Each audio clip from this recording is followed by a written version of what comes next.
ازيكم يا جماعة؟ عاملين ايه؟ يا رب تكونوا بخير، ومعاكم فيديو جديد من قناة ملك النقلة. الفيديو ده هو أول فيديو من كورس افتتاح السكوتش جيم. يلا نبدأ بقى في افتتاح السكوتش ونعرف شوية معلومات عنه. أول حاجة انت بتبقى بتلعب بالأبيض. أول نقلة بتلعبها هي E4. بعد E4 خصمك بيرد ب E5، تلعب نايت F3، بيلعب نايت C6. وفي الحتة دي في كذا افتتاح. ممكن يتلعب بيشوب في البي 5. بيشوب بي 5 ده افتتاح الروي لوبس، بس ده مش هنركز عليه النهاردة. وممكن يلعب لك بيشوب سي 4، ده افتتاح الايطاليان جيم، ده مش هنركز عليه النهاردة. طب احنا هنركز على ايه النهاردة؟ على الدي 4، افتتاح السكوتش جيم. بعد الدي 4 هو ممكن يلعب بيدق في بيدق، دي المين لاين اصلا. فانت ساعتها بتعمل ايه؟ بتاكل حصان في بيدق. ممكن يتلعب لك تلعب بيشوب سي 4، بس ده الجنبيه، ده مش هنستخدمه النهارده. احنا النهارده في السكوتش العادي بياكل بيدق في بيدق، بتاكل بالحصان. بعد كده يروح هو، لو دي في طبعا نقله غلط اللي هو يكسر حصان وتاكل بالوزير. طبعا حط لك وزير في نص البورد وديتك حلوه، حتى لو لعب دي هو هيخاف من دي. طب بعد دي هو هيعمل ايه؟ لو لعب لك مثلا دي، لو لعب لك مثلا دي هتلعب له كوين اي 3. بعد كوين 3 هيروح فين؟ جه هنا العب، هيضطر، ولا هنا ينفع وهنا اكيد وحشه، هتضطر هتقول لي ممكن يجي هنا. لو جه هنا انت هتلعب له نقله جميله جدا، وهي بيشوب سي 4. بيشوب سي 4. طب والفورك يا عم ملك النقله؟ هو اكل دلوقتي، هتجيله فين؟ في مربع الدي 1. مربع الدي 1. طبعا انت هنا طالب الحصان وطالب مات. خد القلعة يا حبيبي، بس هتاخد مات. تمام.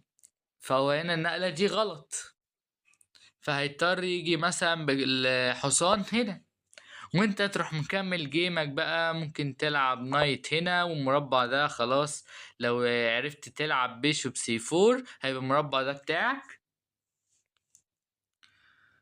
لكن هنا اكيد مش هيلعب التفريع ده،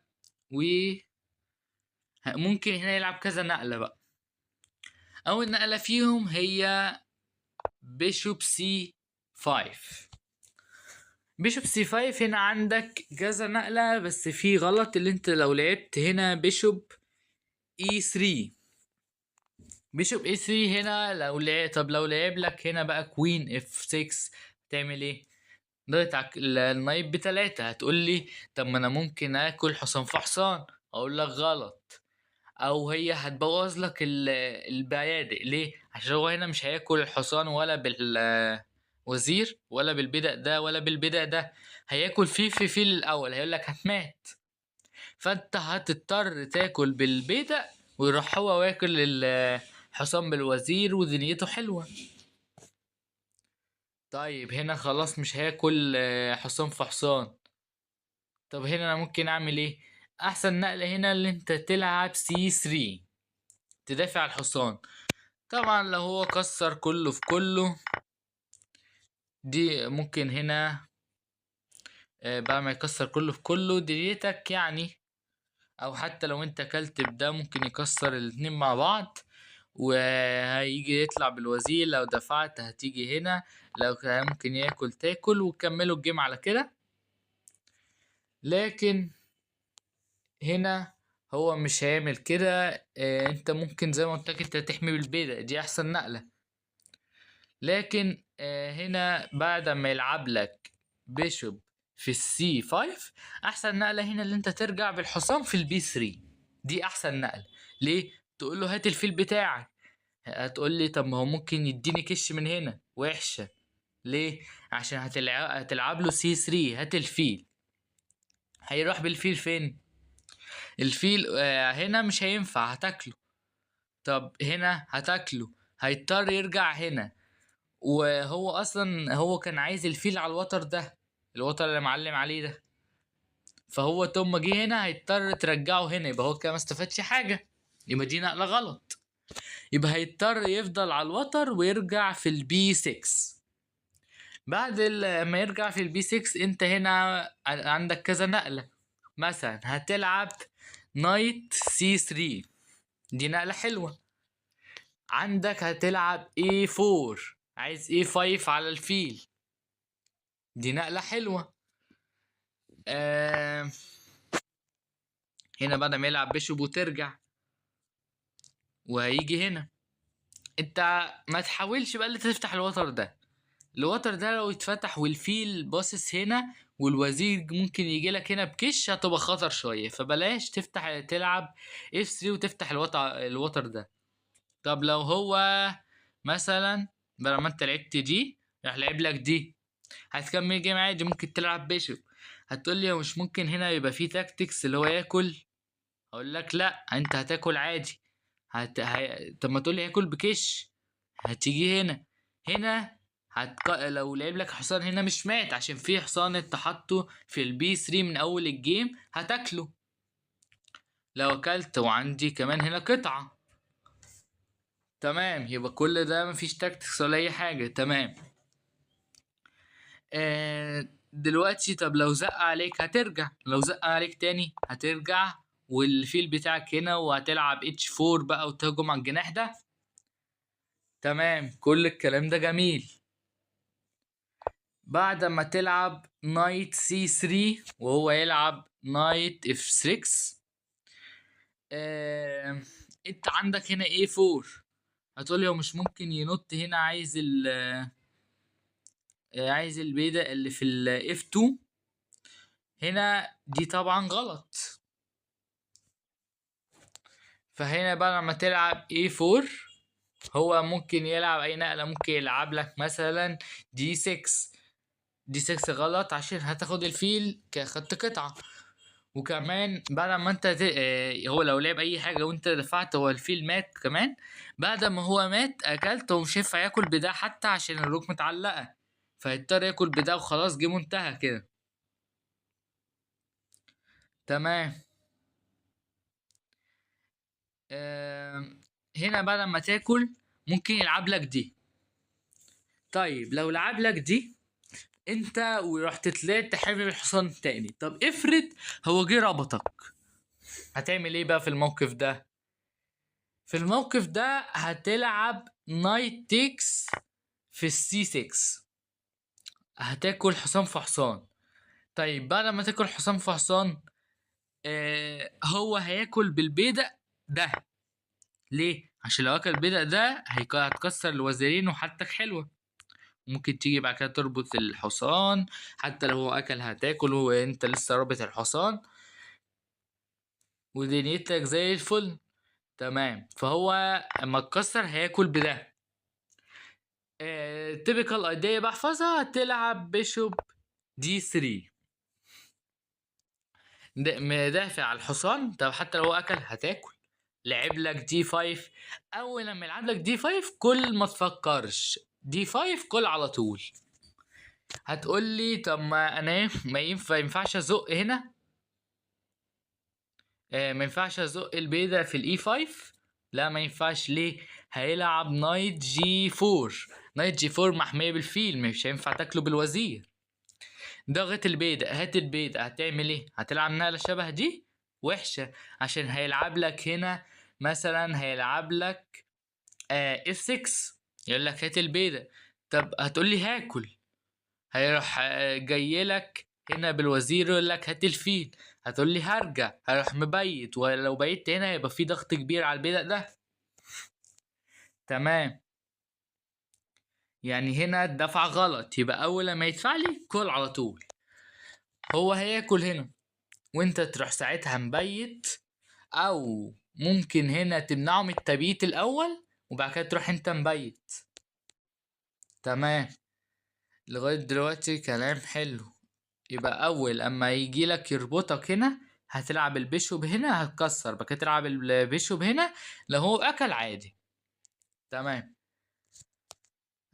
في ايه كمان في الافتتاحية؟ هنا انت هتاكل. هنا لو اكل قلنا غلط، وقلنا بتاعت بيشوب سي 5 هتلعب عليها نايت بي 3. وهو لو يرجع هنا في هنا اي 4 وعندك نايت سي 3. تمام. لو هنا انت لعبت مثلا نايت، راح هو جاي لك بالوزير قال لك هات مات. لو قال لك هات مات هتعمل ايه ساعتها؟ هتلعب بيشوب هنا غلط. ليه؟ عشان هو لو اكل هتاكل بلدك راحت في داهيه خلاص. طيب يبقى هتلعب ايه بيست موف هنا؟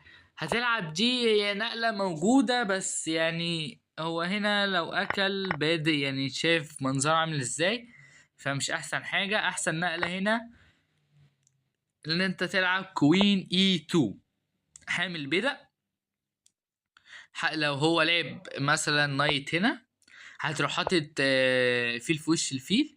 لو لعب مثلا جي 6 هتروح مبيت طويل، وهتديها بقى ساعتها مثلا لو لعب اي حاجة هتديها اف 3 في اي حاجة. هتبدأ بقى هجوم على الوتر ده.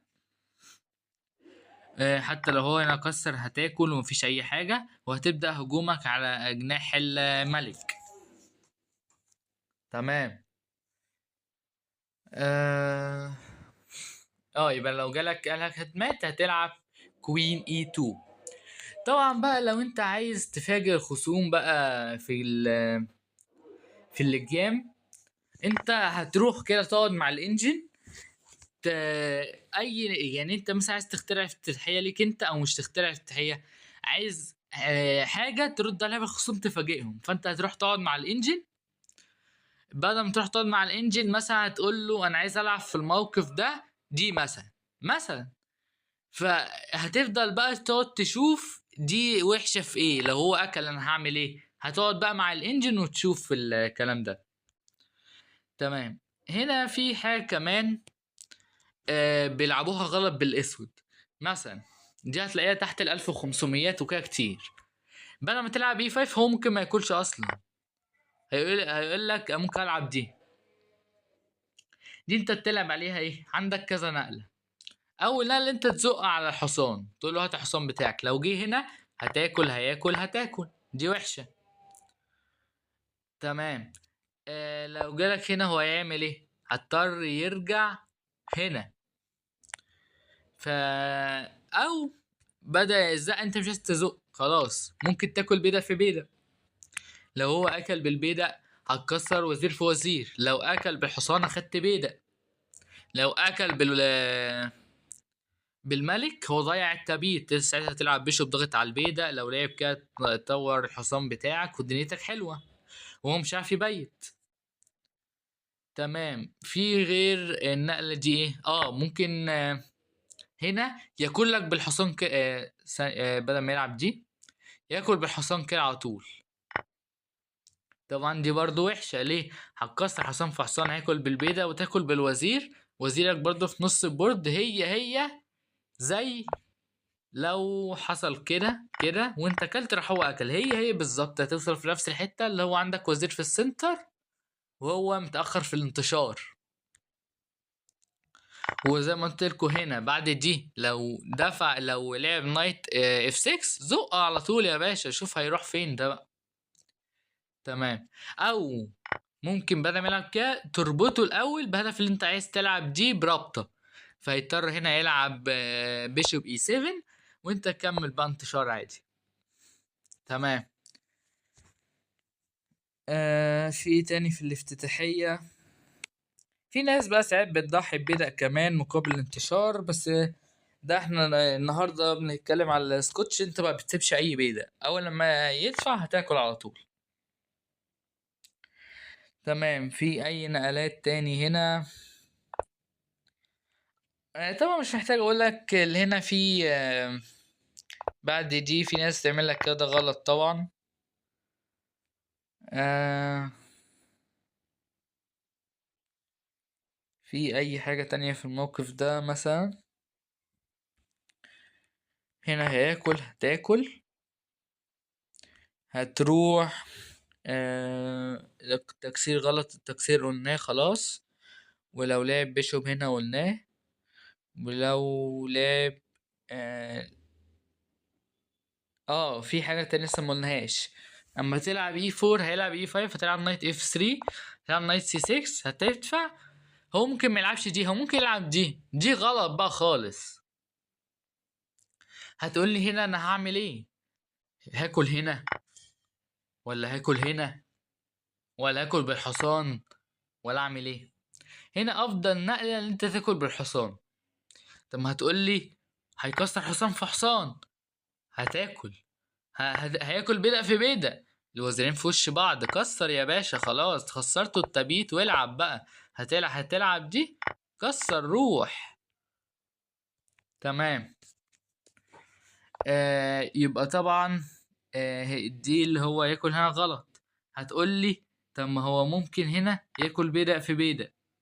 هتاكل حصان في حصان، هياكل بالبيدق. هتلعب نايت في السي 3، هات البيدق، هيقعد يحمي البيدق بقى، هنقعد نجري ورا بعض ويحمي البيدق، مش هتبقى حلوه. طب هتقول لي هلعب بيشوب في الاف 5، هحمي البيدق. طب انت شايف اللي كده منظر الفيل ده حلو؟ وقف في وش البيدق بتاعه ما يعملش اي حاجه. تمام. يبقى دي زي ما قلت لكم اللي هي غلط خالص. طب هتقول لي اكل هنا، هياكل هنا. طب ما تقول لي هكسر، هياكل. هتروح بالحصان ده فين بقى؟ هتيجي هنا، ممكن تيجي هنا طالب فورك. هيروح هو ممكن يكون راجع لك بالملك تاني ويقول لك هات البيدق ده، وانت ولا عارف ترجع ولا عارف تعمل اي حاجه، بس هتاخد البيدق ده وهياخد قصاد البيدق ده وتكملوا الجيم بقى على كده. تمام. يبقى زي ما قلت لكم النقله دي ما تخافوش منها غلط. هتاخد حصان في بيدق. هو لو كسر هتاكل وتوصلوا للشكل ده وانت وضعك جميل. او هنا بعد دي انت مش محتاج تلعب دي اصلا، انت ممكن تقول له ايه؟ هات البيضة يلا احميه بقى. هتحميه ازاي؟ دي قلنا هتوقف الفيل عشان بيضة فهتبقى وحشة، ولا عارف يطلع بالحصان، والجيم بتاعك كويس جدا. يبقى لو تلعب لك دي ما تخافش منها، هي كده نقلة وحشة. تمام. في اي حاجة في الافتتاحية تاني ما اتقالتش؟ التكسير تمام، ودي تمام، ودي تمام. طبعا النقلة دي فيها 500 تفريعة بعد كده، بس يعني قلت لك الحاجات اللي هي اكتر حاجة بتتلعب يعني. تمام. يعني سريع كده نشوف على الانجن هو هنا مدي ايه. هنا بعد اما تاكل حصان في بيدق وهو يلعب دي، انا زي ما قلت لك انت عندك دي، بدل دي انت ممكن تكسر حصان في حصان الاول، ويروح هو ساعتها واكل بالبيدق. بس هياكل بيدق ده زي ما قلت لك، عشان لو اكل البيدق ده هتكسر الوزيرين. وبعد كده بعد دي هتروح حامي وهتكمله. لو ربط، قلنا لو ربط هتعمل ايه؟ تلعب بيشوب هنا على طول، ما تفكرش اول لما يربط تلعب بيشوب هنا. لو اكل هتاكل، دي حاجه حلوه. لو لعب دي 5، بص الانجا يقول لك كل بيضه في البيت في بيضه على طول، ما هي دي النقله الصح. لو لعبت هنا دي غلط، عشان قلت لك هيجي هنا وهيوقع البيضه. تمام.